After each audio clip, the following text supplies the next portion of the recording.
Okay, let's take a private showing into the tomb of Nefertari, famous Egyptian queen here. And I want to take note of the pale females that are seen here in Egypt. Let's try to tone that back. There we go. And you can see these pale Egyptian women. You see tanned men and pale Egyptian women, quite often the gods, goddesses, priests, and people that really didn't work didn't have that tanned effect to them, and all the workers definitely show it. You can see it in the effigies here quite well. I'm darker tanned than she is right now if you take a look at it. But and I'm going through winter here, and I haven't been out in the sun at all, and I'm Irish, for Christ's sake. In a minute we'll see the one right over here around the corner, and this is her herself, where you can see she's actually a little tanner. In some of these pictures they show her to be darker, and this is actually showing her in action. So whenever they have people mimicking the colors of the desert, it's kind of like a person that's in action. And then whenever they're not, or they're doing this in more of a solemn way, it's shown this way. And it's kind of a symbolic thing that Caucasians had with all of their art, showing in Greece and Mitanni area, Minoans, all the way around, where the men are drawn and workers and things are drawn symbolically this red ochre color. They only had a few colors that worked good. And the women are drawn with a more pale type appearance, showing that the men do all the work and the women didn't have to toil anymore. Kind of a Caucasian edict type thing. But let's look into this more. It'll show you quite a few of them. This got flagged the first 2 times I put it in here because some company flagged it itself. And look how beautiful she is and how they've even rouged her cheeks slightly. Can you see that? But here she is holding the goddess's arms, and so you can see her here, and that's Hathor. And here we have the scarab god of the underworld. And then now it leads into her tomb area there. You can see her on this side here visiting with Horus and going through all the different rituals with the different gods as they did. And there's a long look up her dress. And ha ha ha. And here's a neat thing they did with the art where they didn't paint over her arm totally, and then they just did the strokes out, giving it a wispy see-through appearance, that gossamer fabric. I always thought that was a neat effect that they did, showing like the little pleats in the fabric type of thing, because this is really somewhat cartoonish. And you see the buzzard that's on her head, and the wings aren't done so well in that, but in a lot of the other ones it is. And you can definitely tell the Caucasian features of this woman here. But as we look around the gallery here, you can see a lot of variation on some of these photos. And there you saw her carrying it out. Look at the detail that's done on the wings and all of the small little bitty ticks that are put in for each feather's little different thing. You can see all of the detail that's done in this. A lot of tombs don't have this level of detail. You see her earring there and how she's carrying what looks like divining rods here to Osiris.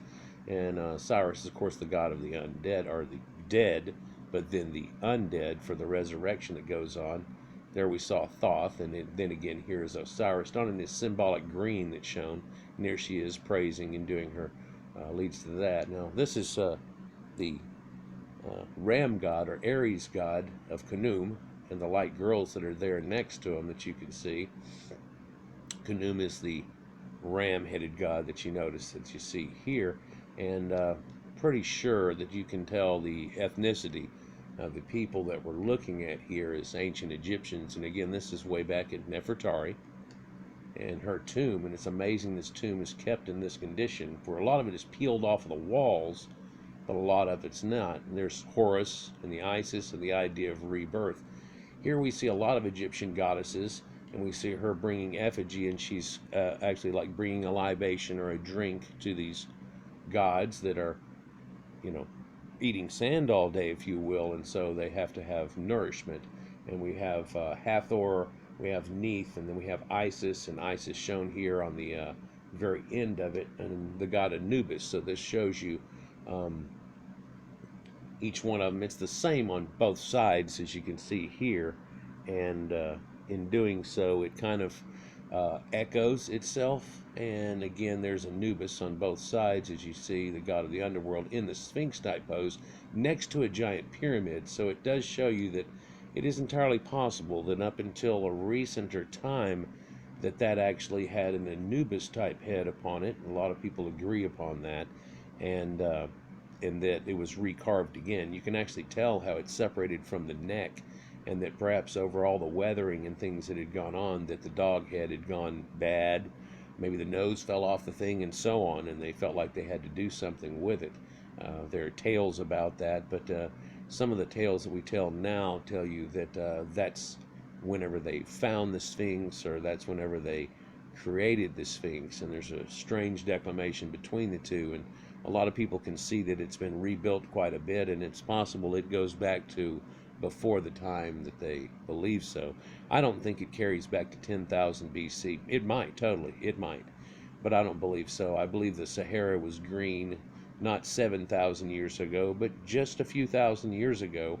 There was enough rain in that area, and with it being like it was, that it would flood out, and then it would come over and drain down into that big hole like a basin, and whenever it did, it carved those lines in there, especially having so much sand trapped in the water. And of course it floods real easy in an area that doesn't get much rain whenever it does rain. Still does to this day. So I think the numbers there are somewhat exaggerated, but I also think the original number we look at must be fudged in some way. But let's just continue here and look. Now we go down off into the chamber, and one thing I want you to note is that the whole ceiling has little starfish shapes over the whole thing, and this is meant to be the galaxy, and they don't do a galaxy swirled across the sky and constellations and things, which you might think would be there. It would be incredible to see that, but they actually just covered it up with a web network of stars that are evenly placed, evenly drawn, everything across here.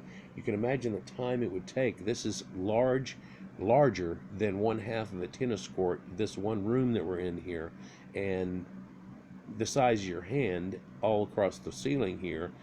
Everywhere are these stars. Just to have painted the stars on there, I wonder how many days it would take for you to go as you did, like, well, honey, I got 2 rows done today.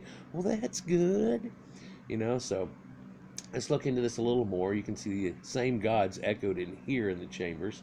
You can see the ceremonial daggers held by that, and a lot of the plasters come off in places here, but other places it is pristine and clean and looks almost as whenever it was just drawn yesterday, which is amazing. Here's the hippo god carrying her and holding on. You notice they're all holding the ankhs and so on here, so there's that symbology that goes with that.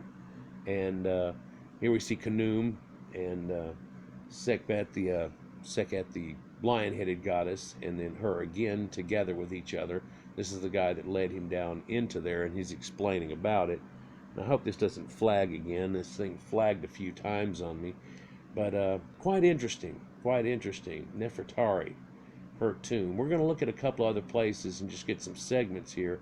This is when the famous Egyptologist came and was doing the drawings off of what that he had seen, and some of the jugs that were found in there with it, some of the Shabti dolls, sandals, broken yet they were sandals, and even some pieces of papyrus, other pieces of big stele and slabs, false doorways that were set in there too. It's kind of strange, but so now we come way up out of this tomb. You can see how well this is dug off into the earth, and we'll go to a different area now.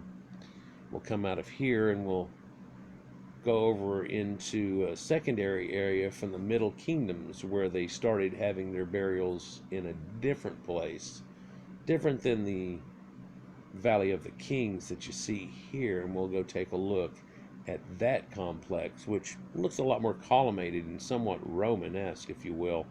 And I'll go ahead and cut to the chase here as they come in. And now we're going to one of the Valley of the Kings spots here. This is, which one is this? KV 79, is it, I believe? They're going to. And of course you have to meet up with the guys here and stuff and give your papers, pay your thing, do your deal, and then they have one guy that has a key that'll let you into this. And if you don't have a key, you don't get in. So let's take a look here at what they have. Coming into a darkened tomb area. Now this isn't going to be painted up near as nice.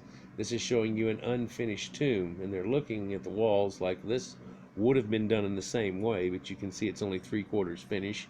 There would be where Isis would be at, but she is not. And leading off into the tomb here, which looks like it is just rough-hewn. It's not quite finished or anything, but a very similar type of tomb, and you can see how far it goes off in. And you can kind of make out where they would have put the things on the walls and so on going through here. Somebody's done this in a 3D representation. Now, the belief in here is that this had a giant golden box, and that they did this weird thing where they had that hermetically sealed concept where they had a box inside a box inside a box inside a sarcophagus inside of another mummy inside of his casket deal. And so there's, you know, all of that enveloping, sealed inside type situation that you see. And one of the neat things in here is this room. This is the great room of it, and you can tell how huge it is across here. It'd be, you know, playing catch with baseball across here. It is larger than a half of a tennis court, almost the size of an entire tennis court here going across. And they can show you the ledges and things that go in there, and these pillars that used to be here that they're trying to hold back together, but they didn't really hold up the roof. They seem to have been false pillars put in that went to the ceiling, and maybe if it did try to come down, it would stop upon them, but wasn't originally bearing weight. This entire area is an open, flattened surface. So I think that's quite neat.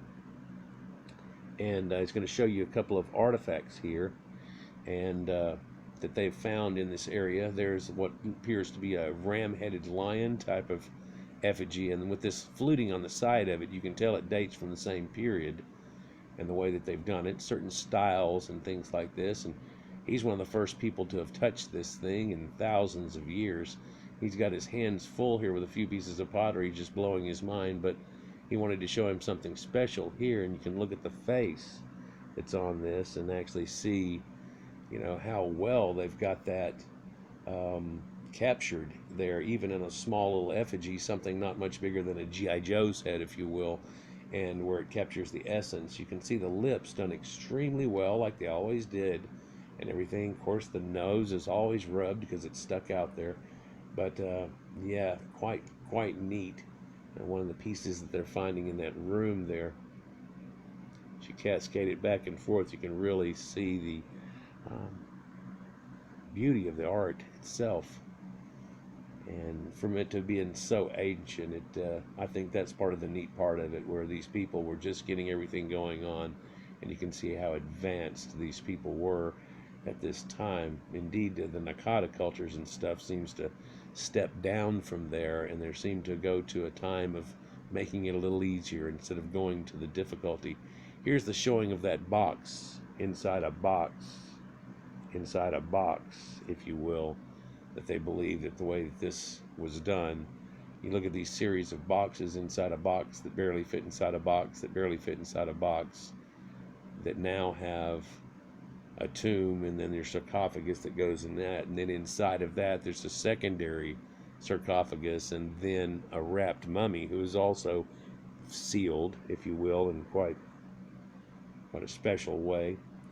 So let's go to one more place here that they go to, and this is the secondary location I was telling you about, where kings are also buried up through here, and only a small series of them were done. This was when they had a secondary building set done in this area and not done in the area of the Valley of the Kings. And here they are walking up to go into some of the tombs, and one of the newer tombs they found there, and they've opened up the one part of it but not the rest of it. Now here's one of the wooden statues that they're kind of famous for. Let me zoom all the way back where you can get a good look at that. This is done out of yew wood, and by it being so dry here, it kept it dry, and so you can see the natural color of it.